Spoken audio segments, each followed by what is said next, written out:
Mark here from Mark 2.0. As always, Brian is my co-host, and we welcome from Spain the legend himself, Robert Howard from the Blood Robert Monkeys. Howard. Robert, Woo! welcome Thank to the you for Mark coming. 2.0 podcast. We are just honored to have you on. Let's start by talking about your latest gigs that you've had going on.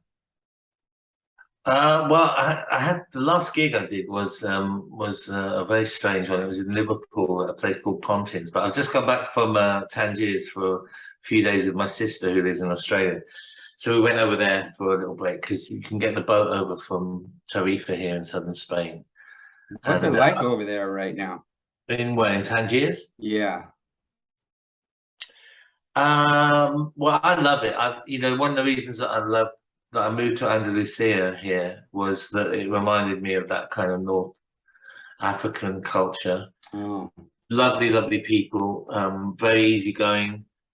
And because by and large you walk around the town and you see all sorts of people, but there's a lack of, because there's no alcohol there, mostly no alcohol.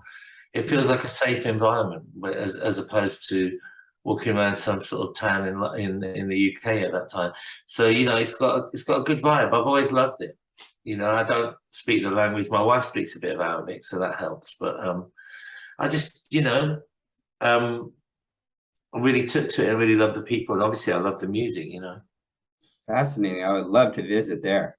Yeah, it's a great place. I mean, And I hear you're not feeling well. I really appreciate you being here today. Coming off of that and not feeling well. Thank you so much. Not a problem. Not a problem. What about your early days? Take us back to your early days. What got you into music to begin with, and what was your first gig like? Okay, let me first ask you something. Where are you? We are in Phoenix, Arizona. Phoenix, Arizona.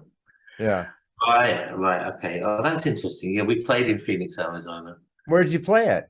Or do you probably don't remember? I can't remember. You're talking about 1986. Oh, excellent. And all I remember was that it was a stage it was a circular stage and it moved around while we were playing, and they didn't tell us it was going to do this. So it came the Mesa Amphitheater. It might be that. I don't know. Diana also played that night before and left all these flowers in the dressing room. So I know Phoenix a little bit, and my sister-in-law lives on a Hopi reservation near Flagstaff, and has lived there for 30 years. And I've never been to visit her, and we promised ourselves we would go and visit her early next year. So I might be well, I know it's not close to you, but it's reasonably close. Robert, there's really nice. That area, no wonder she's been there for so long. I mean, Flagstaff is just beautiful mountains and pine trees everywhere. The air there is just so amazing. Yeah. When you go, I hope you send us a little message about what happened, because we'd love to hear from you. Sure. Well, I mean, I guess I'd fly into Phoenix, so I might even come and see you. But I mean, we'd love to play again. We haven't played in the States since '86, which is far too long. We've been offered occasional festivals and stuff, but in order to make it worth our while, we need to put a little tour in and do clubs as well. So we're working on it because it's been a long time. Yeah, and it's not only you, because not that many UK or European artists come out here. I was fortunate enough to see Howard Jones with Mid-Jury earlier this year out in Phoenix, and it was great. Yeah. Well, we're working on it, man. We're working on it. We'd like to get out. Because I know it's been a long time, but we were lucky. We had a proper hit in America with Digging Your Scene, and then people know kind of You Don't Own Me because it was on that Dirty Dancing thing, and I think on a cult level we were kind of known as well. So it would be worth a while. I'd love to do it. So what was your question? What got me into music in the first place? Yeah, and what was your first major gig like, or your first gig? Well, I lived in a place in England when I was a teenager where no bands ever came. Mm-hmm. So it was a place called Kings Lynn in the county of Norfolk.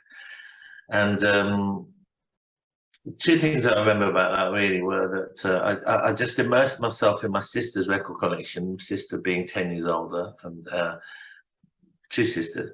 They had the whole 60s thing going on. So the Beatles records were always about Beatles singles. And then later on, a lot of Bacharach and David, things like Dear Warwick, a lot of Motown, a lot of Aretha, things like that as I was growing up. Plus, my parents were into music. My mum was a massive jazz fan, Dina Washington, Sarah Vaughan. My dad was like more like the Perry Como end of things, which I used to hate, but I love now. I'm turning into my dad. And but my first own musical hero of my generation was Mark Bolan. I think that would have been T-Rex, would have been the band for a lot of people in England. They kind of preceded David Bowie. Oh. So they were kind of like, they were the ones that brought in the kind of androgyny, the glam, the pop, the soul. They were the first big post-Beatles act in the UK. Wow. So, and in their wake came things like Roxy Music, David Bowie, you know, all that stuff, Queen, I guess, all that thing. But Mark Bolan was the one, because he was connecting with very basic rock and roll as well, which I've always loved. You know, like Eddie Cochran, Buddy Holly, that kind of early rock and roll thing, which is really, it's so pure. It's all over in 2.5 minutes, and they don't, you know, they could say it all in that time. So he hooked into that. So that was my first. But I didn't actually go to any gigs in the UK, and just as I was leaving, because I went to live in Australia when I was about 15 for 4 or 5 years. And just as I was about to leave the UK, some posters went up around town. This was 1977, and punk had just started. It was T-Rex with support from the Damned. And the Damned were like the first punk band in the UK that had actually released a record. They got there before the Sex Pistols, and I had the record. So I wanted to see them, and I was so gutted because I was emigrating to Australia that week. And I thought, which, you know, all sorts of personal reasons with my family, but I thought that Australia would be a backwater and there would be no music there, you know. I was wrong. That's for sure. That's for sure, because when I got there, the first band I saw or heard was a band called The Saints, who were like, and then I saw Nick Cave in his first band called not the Birthday Party, it was before the Birthday Party, Boys Next Door. Yeah, so that, you know, but the first band I ever saw live, I went with my sister in Australia to see Jethro Tull. Wow. Oh yeah. Oh, that would have been great. I haven't heard that. Well, I mean, it wasn't, you know, they weren't my bag, I'll be honest, right? Yeah. A guy standing on one leg playing the flute, dressed as a medieval sort of jester. It wasn't where I was at when I was 15, you know. I want to be a punk rocker. But Brian can relate. Yeah. But you know, it was cool. It was cool. They were good. I got respect for them. That's so awesome. So you know, I like really the album titles that you have, Limping for a Generation, or She Was Only a Grocer's Daughter. How did you come up with these things? I think Limping for a Generation, I think I heard something on John Peel, you know, the DJ John Peel in England, who was a legendary sort of late night Radio 1 DJ who played. And he played some reggae tune, and he said, "This will leave you limping for a generation." And I thought, what does that? I thought, what does that mean? I didn't understand what it meant, but I thought it kind of fitted into where I felt that we didn't fit in, if you know what I mean. We weren't really, when we started out and we were signed and we started off, we weren't really easily categorized. We didn't really have, you know, we weren't part of a movement, you know, we weren't part of any particular thing. We were kind of on our own, and it seemed to fit into that narrative. She Was Only a Grocer's Daughter. By this point, you're talking about deep era of Thatcherism in the UK, Margaret Thatcher. And she was a grocer's daughter. That's how she grew up in a shop, and her father was a priest, but he also ran a grocery. So and you know, she encapsulated everything that I was against at that time as a sort of rabid young man, politicized by what was going on in the UK. So I thought, and there were a lot of songs that were influenced by that, so it seemed like the perfect title. So the song "Digging Your Scene," that actually went to like number 12, right, in the UK, and I think number 14 in the US, if I'm not. So what was it like at that moment for you? It was surreal, really. We flew into to the States And the first, we went on tour with Robert Palmer, Wow. who at the time he was #1 with Addicted to Love in America. Wow. And so the first gig we did in the States was at Red Rocks in Denver. Wow. That's a great place. Yeah, I know it real well. Yeah, you know, the U2 place. And so it was surreal. And then we went and did Dick Clark's American Bandstand show in LA. And, you know, we did the whole trip, man. And it was kind of... American Bandstand. That must have been great. What do you remember from that? I mean, what is more iconic than that? Nothing. No. It's almost slipping away into history. It was mad. It was, you know, I mean, I knew all about it. Obviously, I'd watched it, you know, from afar. He was odd, you know. He's one of those. What can you say? You meet these kind of showbiz legends, yeah, and it's like there's nobody home really. They don't, when the cameras are off, the shutters come down. Oh, they don't let you in. I don't think he understood. I think I was too English for him, like my humor. I was trying to be too sarcastic, and I don't think he connected. But it doesn't matter anyway. It was Dick Clark, and it was the American Bandstand. I mean, it was great. It was fantastic. How did they do that? Was it more like a pre-recorded thing when they did that? It seemed that way when I was watching as a kid. Yeah. It was all we were miming. Yeah. It was like the same is true in the UK. There's a show called Top of the Pops. Yeah, I've seen you on there multiple times, and I interview a lot of people about Top of the Pops, and they're like, they get on there, like Chesney Hawkes, for instance. He said, you get on there and you think it's this big place, and you're going to be, you know, and then you see, it's amazing to see how small it is, you know. Yeah. It's a small little BBC thing, and they get you in the morning to rehearse. I mean, you don't need to rehearse. You're miming anyway. What the hell? But you know what? As a musician, especially someone like you, you're getting famous. It's almost like a great day off. You get to go in there. You don't really have to kill yourself getting every note right and every piece right and stuff. You can kind of go in and lip sync. It must have been actually really fun. I wouldn't have mind lip syncing for something that was popular at the time. I would have had a great time. Well, that's that's what you had to do. You had to go in and have fun. Yeah. Everybody knew, including the people watching it, that it was lip synced. So there was I deliberately lip synced out of time, you know, because I knew that it was, you know, that was part of the thing about it. I mean, you'd be waiting around all day, so most people by the time they actually filmed it were drunk. You know? I love it. Because there was a free bar, you know, at the BBC. Oh, wow. That's actually a cool party, you know. What can go wrong with a lip sync, you know, unless someone falls down. Exactly. Which I'm sure did happen. Oh, sorry, Mark. I think I'm hogging our guest. Go ahead. No. I was going to say, now with your albums, were there tracks that, you know, didn't make the cut because you're only allowed X amount of tracks on the album? Were there tracks that didn't make the cut, and what happened to those tracks? Always. I mean, I was thinking about this the other day because somebody wanted to interview me about every album, and then we calculated that there's 26 albums. So with the solo things that I've done, and so you know, there's always. I mean, the way I write is that I don't really stop. That's kind of like a diary for me. So I write all the time. So it's just a collection of what goes to that seems to go together at the time, and there's always extras. And sometimes they just disappear and I lose the cassette, and then I might find it 20 years later and think, oh, that was a good idea. I should finish that, you know. Or other ones just disappear. I mean, it's if it's good enough, it'll make the cut, you know. To be honest with you, mostly the things that get released are the things that you want released, and the ones that don't are usually not good. I mean, except in Bob Dylan's case. Because that's a great point. When you go into Bob Dylan bootleg series, you think, fuck, man, he didn't release that. Why didn't he put that on? I mean, some of his albums in the 80s were not great, right? Because he was a bit lost.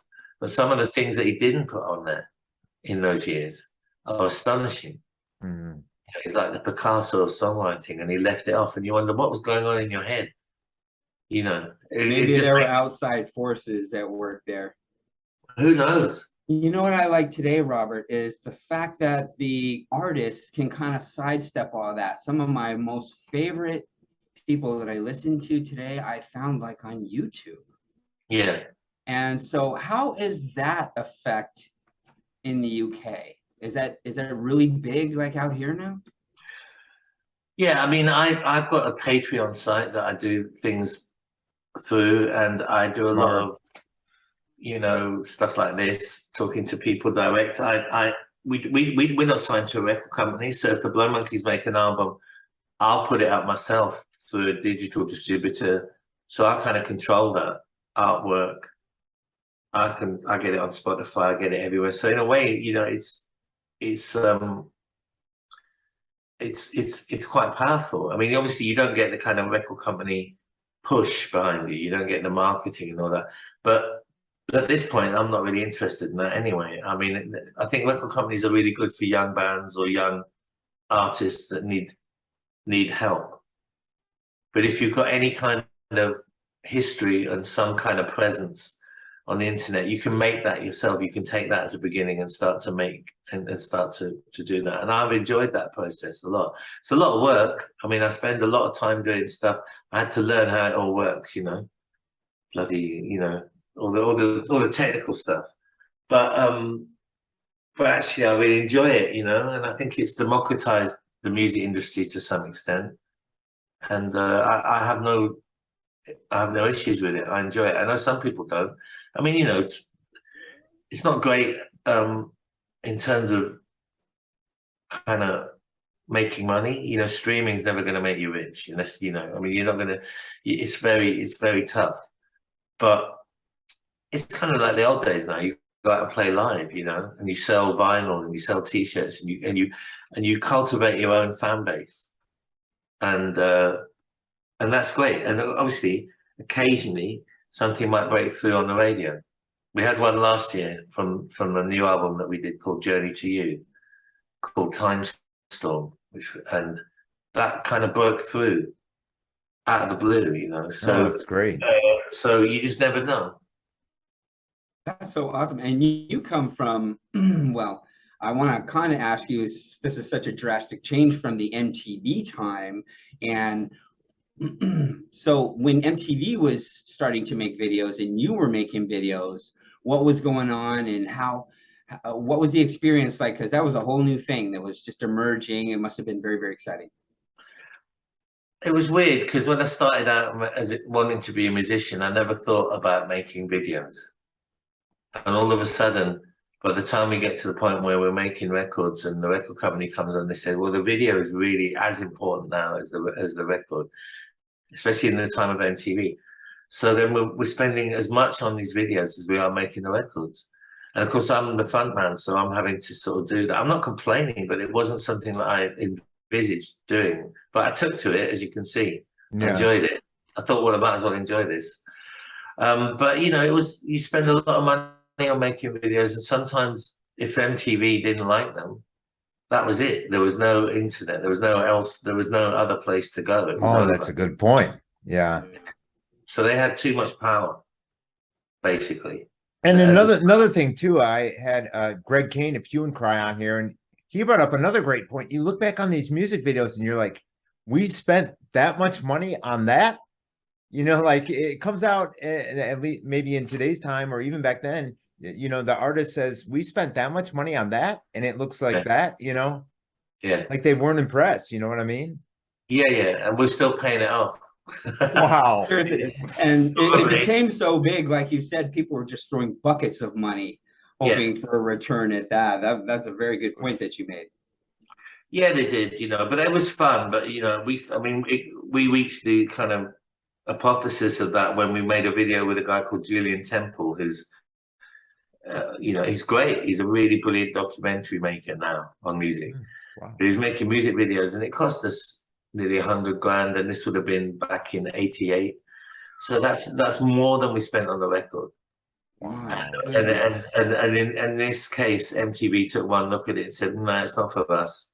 So and the record was over. The record was over, really. You know, so it was a big lesson. You know, after that, I'm kind of glad now that you can make it on your phone. You know. Yeah, yeah. It's so great what's happening. All you need is imagination, really. That's the truth, and that's been a good that's been a positive thing. Yeah. Yeah, the future looks really bright for artists. I mean, and also, I mean, the music of the '80s that you were doing is pretty different than what, you know, right? What you got going today. I mean, it was more kind of pop-ish, would you say? I don't know. I mean, the thing is, I never saw us as an '80s band. It just so happened that we were a band that were around in the '80s. Yeah, I mean, true. you know, You're very unique.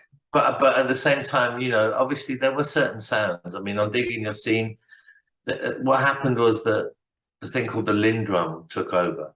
So the Lindrum is the sound of the snare and the bass, and almost every record there was always this thing, like, you know, that the A&R executives would say it needs to sound like the Hall and Oates snare, you know, really? and so, to get on the radio. So and they were they were right. Everybody had this, you know,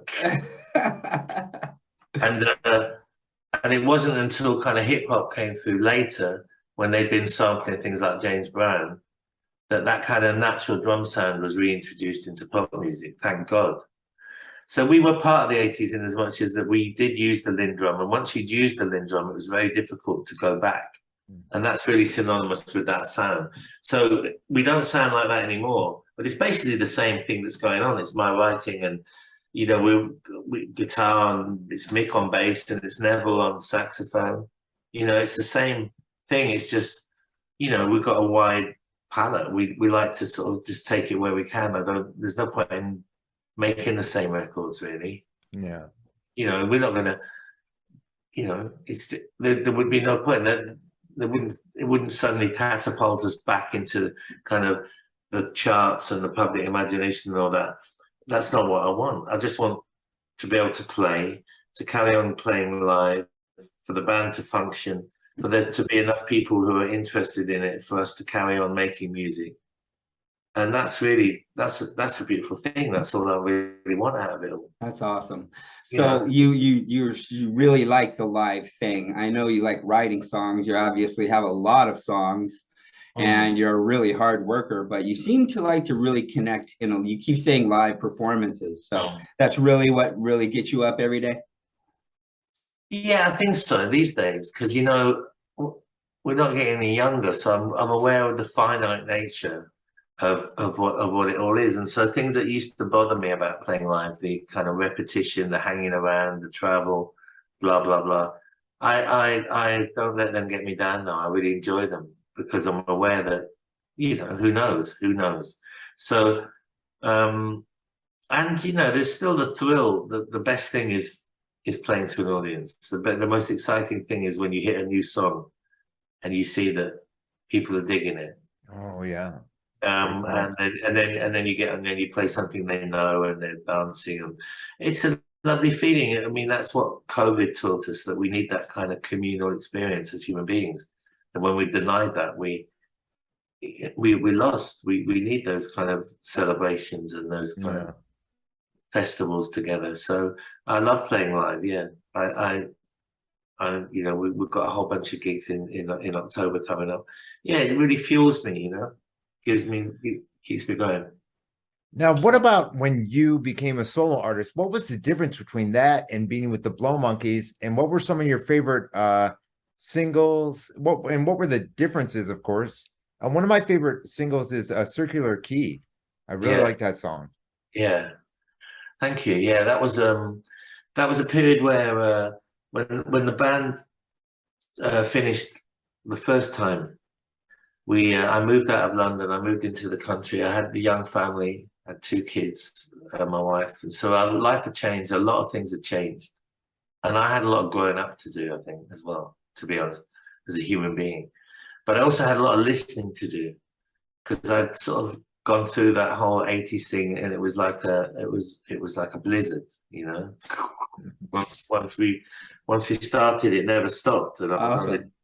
So then we stopped, and I started to listen, and I started to listen to a lot of what you might call Greenwich Village folk music, and the origins of that, which were there was the Harry Smith folk anthology and American library recordings, and going all the way back to kind of Son House and, You know, there's very early blues records, and a lot of things like South Carolina kind of folk songs, which were connected to Irish and Scottish folk songs that I knew.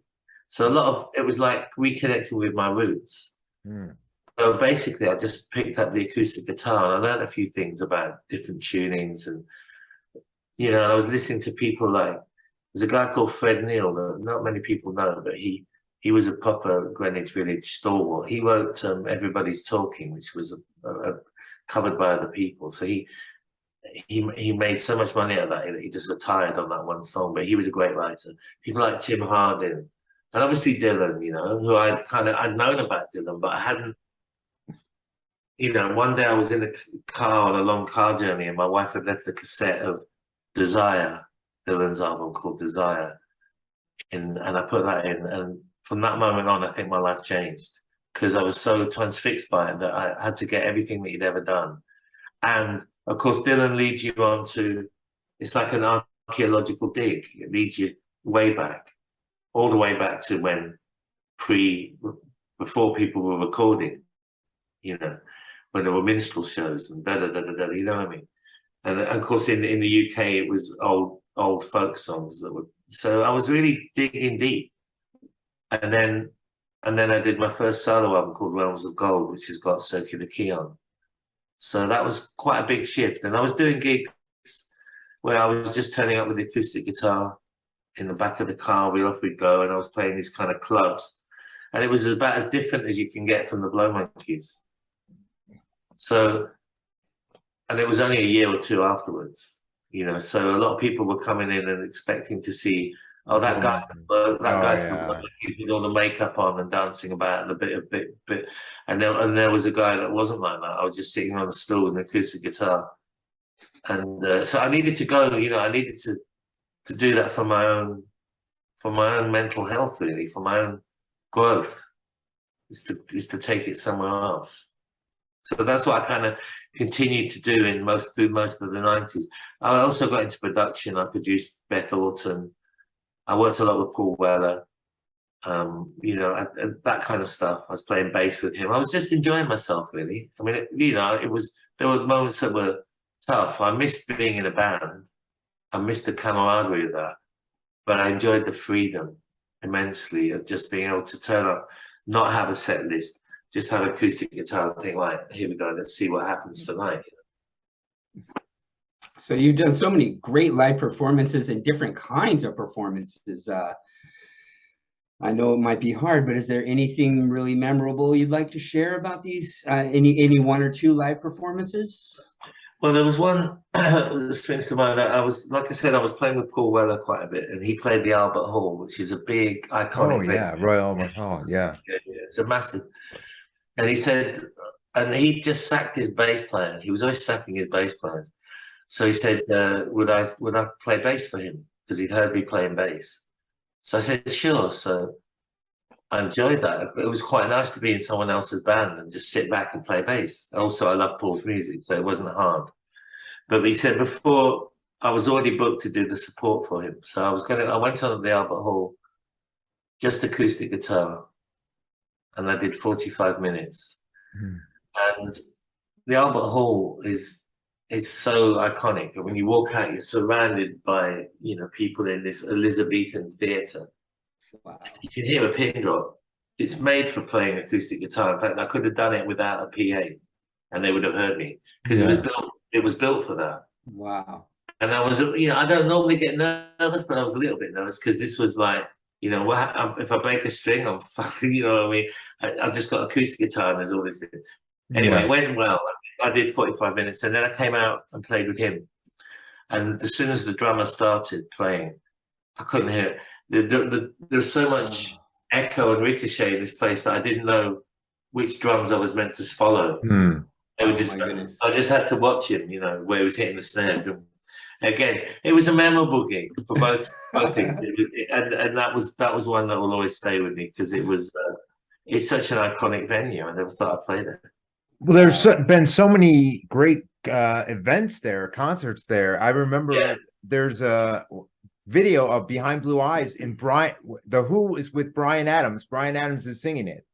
And it was at Royal Albert Hall. It's just such an iconic. Well, you know, Jimi Hendrix played the Albert Hall. Yeah, great point. You know, Cream played their big gig there. And, you know, I mean, every you know, I think everybody, Beatles played it. You know, everybody played the Albert Hall. So it was one of those places where you think, oh wow, you know, Frank Sinatra played the Albert Hall. It's good enough for me. Wow, wow, I love it. Yeah. Now, did you ever imagine at such a young age that you would become such a big star as a musician? I don't see myself. I'm not a big star. I'm a medium star, if that. But I work hard and I put a lot of records out. No, I didn't. I never thought that. There was no sign of it really. It happened pretty quickly for me. I was talking to my sister about it. When I moved to Australia when I was 15, she was learning the guitar, and she went out to work and left the guitar there with, I think, a book. It was The Eagles Made Easy, something like that. And I picked it up, and by the time she came home that night, I pretty much learned everything. It just became natural to me, and I didn't even like or know the Eagles, to be honest, at that age. And good acoustic guitar for teaching and learning, though. Yeah, good. You know, Take It Easy, Jackson Browne. You know, Desperado. Yeah, I got that. Yeah, yeah. You know, they all. So it was, and then I started busking. Around about Sydney Harbour. So there's sort of quite iconic busking spot just outside the Opera House. So where all the tourists were, and I could never remember the names. I could never remember the words to people's songs, so I just started making them up. It's much better anyway. And then people started putting money in the hat, and I thought, oh, this is a good job. I'll have this. So it was partly with me. I think, what the hell else am I going to do with my life? And also, I had obviously I had something. So I thought, right, I'm going to go back to London and form a band. That was it. You know? So and then, you know, I've got quite a strong. Sometimes I wish I didn't, but I've got quite a strong kind of Protestant work ethic. I realized early on that as a musician, while everyone else is partying, you're working. You're either playing or you're writing or you're thinking about the next thing. So I had to be. It takes. I think a lot of musicians, they get into trouble when they lose that. It takes quite a lot of self-discipline, because, you know, when you start out, you have to. You have to find it within yourself. No one's there, you know, and then it becomes, if you're lucky enough to get signed and lucky enough to do well. I mean, there's a lot of luck involved, you know. That's for sure. But the hard work thing is, you got to work hard, man. Not to be ignored. Yes, you really, and you do. You know, the hours are longer than any. This ain't no 9 to 5. You know, this is like lifetime. Yeah. Well, you're obviously very talented. It looks like you got more work in than luck. So, you know, but it just God bless you for having such a great life and career and stuff, and many more years to you. I think this work ethic probably is instilled in your childhood. Can I ask, where were you born? I was born in Scotland. Oh, yeah. My mother and all her family come from Edinburgh. My father was a Londoner, but he was up there at the time. So they're all. I consider, although I don't have the accent, I was born in Scotland, and I consider myself Scottish. That's awesome. That's awesome. Yeah. So where were your parents born? My father was born in London. He was a proper Londoner, and my mother, like I said, she was born in Edinburgh, and their family come from. Well, there's Irish and there's a bit of the Shetland Isles and all that kind of thing. So there's quite a mixture going on there. That's awesome. Were they pretty much supportive of the things you did as far as music and stuff? My father died when I was quite young, so that's when we moved to Australia. My mother, yeah, she was always very supportive. Actually, I've got to say, you know, because. You know, I mean, there was a time when I was in Australia, and I got I went to Sydney University. Mm. I got a grant, you know, so you get some money, you know, to help you. So I was, but the grant didn't come for 6 weeks, so I had to go to university for 6 weeks. And then when the money finally came, that was supposed to get me through the year, I left university and I went and bought a guitar and an amp. Because it was the first time in my life that I'd ever had any money. And I didn't want to be in university anyway. You know, I had realized that it wasn't for me at this point. Maybe I'll go back one day. But so, and I rang her up and I said, "Hi, Mum. You know, I've left university and I bought myself a guitar and an amp." And she said, "Oh, that's marvelous. Well done." Well done. She was very supportive. It wasn't, you know, judgmental. Yeah. You know what? Me and Mark are finding out that a lot of greatly talented people have this mom behind them that is just like hell-bent on helping them, their child, do whatever they want to do. And God bless your mom. Well, I'll tell you what, you know, I'm a parent myself, and you realize that those early years are really, really important. And, you know, because you're shaping a human being. You're you know, so I mean, and no one's perfect. Of course, we all end up in therapy, but but you know, I mean, I think it's true. If you've got unconditional support from your parents, that's a great start in life. If you're lucky, if you're lucky enough to have it, you know, not everybody does. Yeah, it is luck, and unfortunately, you know, not everybody has that luck. So you didn't have any other professions. You just went right from the school thing right into music. Yeah, I did try occasionally. I was quite good at getting jobs. I went for an interview when I was young because I didn't want to go back to school when I went to Australia. So I was about 15, 16. I went for an interview in a chemist and they gave me the job as a trainee pharmacist. And then after about 2 weeks, they realized that I always got the same thing. They'd say, "Listen, mate," in Australian accent, they'd say, "Listen, mate, we don't think you're cut out for this." And that happened to me a few times. And they were right, absolutely right. I had no interest. I was just good at convincing them that I could do it. I could get the job, you know. And then as soon as I got there, I thought, what the hell am I doing? I remember the day I left, it was the day Elvis died. And I thought, yeah, this is what I did. This is a sign. So no, I didn't really ever I had no other ambitions to do anything. No, I wanted to do music. That's beautiful to me, you know. And so now, but back then, you know, everyone was going to like Tower Records and stuff to buy an album, and now you can just do it all digitally. Did that? I mean, from then to now, is it really more helpful or less helpful overall to be on your own rather than on? It's good. There's good things and bad things. I mean, one of the things about growing up in the UK in the 70s, which was really my era when I was growing up, when I was a kid, when I was a teenager, was that you would search out record shops. You would go looking. And in those record shops, you would find like-minded people. You'd look over and look at their clothes and think, yeah, that guy or that girl, they're on my wavelength. They probably like what I'm into. I'm going to go and talk to them. And you would make, whereas now it's much easier.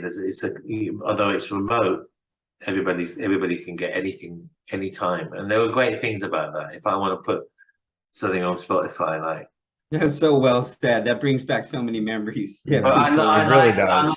I like the search. You know, I like the thing that you would check someone out. That's beautiful. You'd be in a record shop, you know, and even in the States when I came over back in '86. I mean, I've been since to record quite a lot in New York, but when I came over, you know, I went searching for records in Chicago and places like that. Oh, sure, yeah. There's a lot of places in Chicago. Oh man, I mean, I found some great early house records in Chicago, and a lot of blues. I mean, in fact, I was such a blues fan that there was a guy called Mighty Joe Young who I used to love, right, blues guy. And he was actually playing in the bar in the hotel that we were staying in. Wow. You know, there was no one there. Yeah. There was like 10 people, you know. And I was amazed actually that, you know, in England, a lot of the blues guys and the soul people like Curtis Mayfield, who I played with and all that, they were revered in the UK. But you really had to find the right people in the States who knew about them. They weren't they weren't household names, you know. No. And we assumed that they were, because in England there were these Northern Soul cult kind of youth movements that revered people like Curtis Mayfield or Howlin' Wolf or Muddy Waters or whoever it was. They're all American artists, but in America they were kind of lesser known in some ways. Well, even look at a guy like Buddy Guy. He has a bar over there in Chicago, and it's you know, it's a great bar. It's just by no means huge though, you know. So no, I mean Buddy Guy is the real deal as opposed to Eric Clapton, let's say. Eric Clapton's a great player, but he would admit that Buddy Guy was the guy that he really, and Eric Clapton is a worldwide superstar, and Buddy Guy's got a bar in, you know, that's Chicago, just the way you know what I mean? That's a good point. That's a really good point. You're so worldly. It's like you've been in all of these different scenes all over the world. I mean, would your advice to a young musician be the same, like in the UK and in Australia and in America? What would you give advice? How would you give advice to young musicians? I would say my first thing would be to say, don't listen to anybody like me. Because it's bullshit. And secondly, I would say the only thing, there's no need, keep an open mind is all I would say. There's no need to erect false barriers. There's nothing to hear. I mean, you're just making, you know, one of the, you do that when you're young because you define yourself when you're growing up by what it is that you listen to and what it is that you're into. But as you get older, you should start to feel less scared about things which are different and things which you don't know about, because especially if you want to be an artist, you've got to even things that you don't like, you've got to understand, you've got to give them a chance, let them wash over you. I'm not a great fan of, you know, heavy metal, say, I don't know, you know, that kind of stuff, you know, but, you know, I get it, I understand, you know, I wouldn't put it on, but I wouldn't cut it out either. I think you have to let it all percolate. So I would say as you get older, you should be less judgmental, and that way you carry on growing as an artist, you know, as a musician, so that you surprise yourself. David Bowie said it best, I think. You know, he always said that thing about you should always step out into the water just beyond the place where you feel safe, because that's where the good work gets done. So not in the shallow end, just go a bit deeper so that you're not quite comfortable there, and then you're in the right place, you know. And that's the difference between being an artist or being an entertainer. An entertainer is quite happy to stay in that safe place. They found their niche, and a lot of bands and musicians are like that. You know, they don't kiss. You know, they're not concerned about growing artistically, and why the fuck should they be? That's not their job. They're not sitting there going, "Oh, every album we should somehow like progress and move on and surprise ourselves." I don't think they think like that. I think they realized early on they've got a product, they've got a look, they've got a sound. Let's just carry on doing that. That's cool, you know. That's fine. I couldn't do that, because in the end, that's really just about money.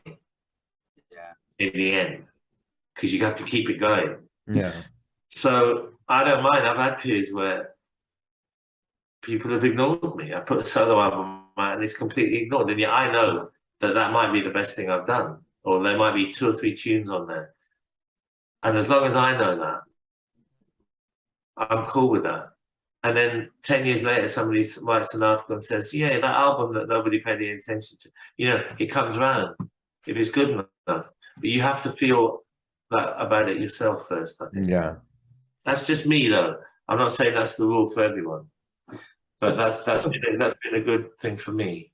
So many factors have to come into play for something to shoot up like that too. Like you said, it could have been your more brilliant work, but it's just timed wrong or something like that. Yeah. You know, the guy I mentioned to you before, the guy called Fred Neil. Nobody bought any of his records when he was alive. But to me, they're genius records. There's a guy in England called Nick Drake, who is like a bit of a, you know, Nick Drake you would love. If you like Circular Key, listen to Nick Drake. Okay. Nobody bought his records when he was alive. Nobody. And yet they're hailed as genius records. Yeah. So, you know, this happens a lot. And then there are the other ones that just consistently make the same record. The Rolling Stones, since about 1974, have been a business. I don't think they, you know, and that's cool. You know, that's what they do. And you've got to admire them. They're still up there doing it, man. It's just incredible. Yeah. It's good. It's great. Because they wrote such great songs in the early days that they've just carried on playing those and people love it. Do you ever think about taking one of your old songs and kind of retooling it or revamping it a little bit and putting it out there? Well, I think somebody's doing that now, actually, because they're reissuing album of ours called Animal Magic, which is the one with Digging Your Scene on. So somebody's having a mix on Digging Your Scene, I think, as we speak. So good idea. Nice. Yeah. Nice. That's going to be Let's awesome. see. I don't know. Let's see. See what it's like. But yeah, I think it's well overdue, actually. Now, what about the music industry? Where do you see it 10 years from now, or even 5 years from now? You know, I don't know. I can't tell you. I don't, and I don't really care because I think that the industry side of it will survive. It will always be, like I said earlier. A young artist or a young band will always need those record companies to help them. But I think it's diversified so much that the music industry's lost a lot of its power. Yeah, I think they're disappearing even. They're disappearing, you're right. And you know, those old moguls who used to run the show, you know, like all those famous, like, what was his name, Walter Yentikoff and the Chess Brothers and all these guys that were like the patrician sort of owners of the record companies, you know, Geffen, you know, even, you know, things have moved on. The artists are too savvy now. They know too much to be, you know, some young artist, somebody like Drake is completely his own boss, isn't he? He's his own record company. Yeah. He's his own everything. You know, that's the model, is to make your own thing now. So, you know, I think it's a shrinking, dying industry, actually, the music industry. It's beautiful that you can almost build your own recording studio at that level now. I mean, you can with money, I mean, but even the guys that are starting out can almost afford something near that quality. You don't need so much money, even. I mean, my son is he works with DJs, and he's very into kind of like proper like street music. He goes to Colombia, he goes to Africa, he listens to what the kids are doing, and he works. He helps with Def Jam as well. He A&Rs for them, and he's on it. He's on the case. And he was telling me about kids in South Africa who are making music on their phones, and they're using very basic drum machines which come inside your phone when you buy it. Like I don't know what it's called. Some basic. I know what you mean. Yeah, like an app. And then they distribute it through WhatsApp, and they distribute it. A WhatsApp group might have 30,000 people on it. So push a button on a WhatsApp, and suddenly, ding! 30,000 people have got your new tune. Wow, and that's phenomenal. Because that's like the punk ethic, but using very basic technology.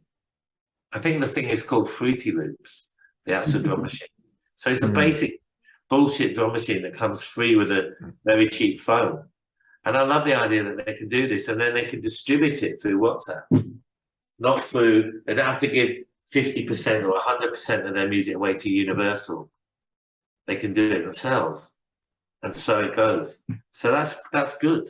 And you know what's cool too is that the rawness of things seem to be something that the public admires rather than the highly polished. I mean, even YouTube videos are being so widely viewed or over something that was produced by some production company. Even like something like punk rock, it started raw like Sex Pistols and ends up somewhere highly polished like Blink 182 or something like that. And it's like people would rather just get away from that highly polished thing and get down to just raw ideas and raw sound. Yeah, I think so. I think people always react to truth in music, you know, and so you know, And I get some back, kid on WhatsApp can end up with 30,000 followers where yeah, there was man. no hope before. No, exactly. And they don't have to have a polished sound. They don't even have to get in the studio.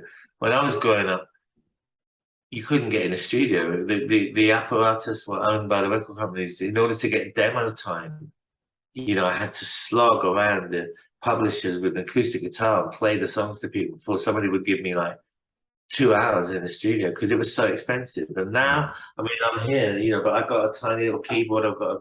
There's nothing. I could do it in my phone. You know, I really could. And so that's great because it's democratized it. Because it was very difficult to make a record before. You had to almost sign your life away before they let you in the studio. And now as 5G approaches, we're probably going to get music for every corner of the globe. So I am very excited to see what happens. Yeah, man. I mean, you know, there just isn't enough time in the day to hear it all. But yeah. So let's look at your career and say if you wanted to change something, give me a something how you would go back and do differently. I'm sure you appreciate your life and who you are and stuff like that, but what would you just like something that? Well, of course, I've made lots of mistakes. I've had lots of bad times. I've had lots of gigs that didn't go well. I put a few records out that I wasn't very proud of that were for the wrong reason, and I learned from that. But there's nothing I'd want to change. Good. You're an amazing guy. You know, you really are. Really, you know, we talked to a lot of people. You're really nice, you know, heartfelt, you know, and just real and genuine. And it's just been just a great conversation to get to know you. And I really, really hope you get to Arizona. That would be just an amazing treat. Yeah. I would love that. I'd love that. We'll keep in touch, and definitely. And when we get out there, I'll let you know. Yeah. Well, we'd like to end this thing too by talking about your most recent album, Journey to You, and your gigs over this past year and the ones coming up. Yeah. Journey to You felt like a kind of quite an important album for us. It was done during the COVID time, obviously. So I was sitting here writing and sending things off and getting stuff back remotely. And I just started to feel that all the elements were coming together. You just never know sometimes. But this one felt like it had all the classic Blow Monkey elements. If there was one album that I would say that we released that really had, because, you know, when I think about what people think is classic Blow Monkeys, it's kind of strings, it's, you know, it's soul, pop, Bacharach and David, that kind of, that there's all those elements in there. So I just felt that we'd hit our stride on this one, and that I was really really happy with it, really happy. And I can tell it's okay because, you know, we play about 5 or 6 songs from it in our set now, and that's a good sign. Yeah, we do a lot. Yeah, I like that. You know, we do a lot of, we sometimes play these festivals with other bands from the 80s because they pay well, and we do those festivals. But we have a lot of stuff like that go on here. I mean, I know. Mark just saw Men at Work, and, you know, even you know a lot of 80s metal bands, pop bands, alternative bands. They just flood. Oh, you know, we've been offered them, and if we can do them and make it work financially, if we can go, that's the thing. And then if we can then go and play some clubs in LA and New York and a few other things as well as the festival. But I still do those festivals, and I like doing them. But we're the only band that I know that plays so many new songs and get away with it. Oh, good point. Yeah, the ones that we interviewed, they always say that they're playing the most, you know, iconic songs. Yeah, well, we do play Digging Your Scene, and we do play, you know, all the things that people would know us for. But at the same time, you know, to make it feel good for ourselves, to make it feel alive and in the moment, we have to play. So I was really glad that the new album Journey to You got so well received, and that we were able to put so many songs in the set because they're quite sort of funky. So that's wonderful. So it's, you know, we just carry on, you know, and we're touring in October, and, you know, we get our fans from the original, but they bring their kids or maybe even their grandkids these days to our gigs, and it's encouraging, you know. There's still nothing better than playing to a full or a club. That's that's my favorite size gig. Sure. Club, 500 people banging. We played the Cavern Club in Liverpool, which is quite iconic, obviously. And Liverpool and Glasgow, those sort of places are such great audiences. They're because they really, I don't, maybe because they're port towns, but they're really appreciative and sort of passionate, and you just feel totally on a high after that, and it just puts everything in perspective and makes it all worthwhile. And it's about much more than the band on stage and the audience there. It just becomes a communal experience, and that's where you're trying to get. That's the in Spain they call it the duende, when somebody's doing flamenco and they're searching and they're doing their thing, and there's a guy playing guitar and they're clapping, and then there'll be about a moment where everybody loses themselves in that moment, and that's the communal experience. And it's not about the guy on stage or the audience watching. It's about how everybody suddenly momentarily feels transformed. Yeah. And that's what music can do. And that's what we search for in our live gigs. It's just those moments, those little moments of transcendence where we're connected to an audience, because that's the fuel that makes you want to carry on doing it. That's beautiful, because music has become such an isolated experience with your iPhones and your earbuds and your Walkmans. And I mean, before that, it was a shared experience. It had to be shared almost. Absolutely. Absolutely. And it's so refreshing listening to you having such heartfelt desire to create new music, and how important it is for you to get that music out. You're not about the money, you're about the connection you're having with your crowd. And man, you got me right here. You got me right here today, and it's been really, truly an honor listening. Well, thank you very much. Yeah. I really enjoyed it. And send me all the links, and I'll put them everywhere and share it all. And I can even send you the actual file so you can upload it if you like. Well, no, if you, however you want. Yeah, we'll send you can just link us on YouTube. Exactly. Okay, we love it. Of course. Yeah. Well, I had a great time talking to you. So did I. Is there anything you'd like to share with your fans on the way out of this little interview? Nothing really. Just that I've really enjoyed speaking to you. It's been, it doesn't always happen like this to have a lovely conversation, but I've just felt very at ease. So thank you. It was our pleasure. Please come back very soon and keep us posted on anything new that happens. Will do, sir. I will do. Right. As always, we are Mark 2.0. Make sure to subscribe to us on YouTube. Just look for the Blue Moon logo. We're also on Instagram and all the social media platforms. Follow us for our latest news. Mark 2.0, everyone. Robert Howard, the Blow Monkey. An honor. An honor. You Thank are you, such guys. an icon. Take care. Thanks Take care.